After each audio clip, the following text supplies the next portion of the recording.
All right, let's talk about how you can clear formatting in Excel.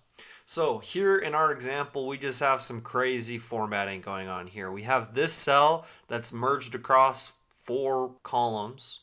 We have these in different colors, different sizes, underlined, bolded, so on and so forth. And so basically we want to clear the formatting on all of this data. So the easiest way to do that is to select the data you're looking to clear the formatting on.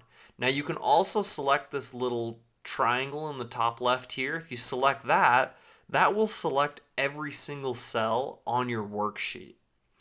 But in this case, we just need to highlight this, go up to the home ribbon, go all the way over to editing, and select this little purple eraser, hit the drop down, and hit clear formats.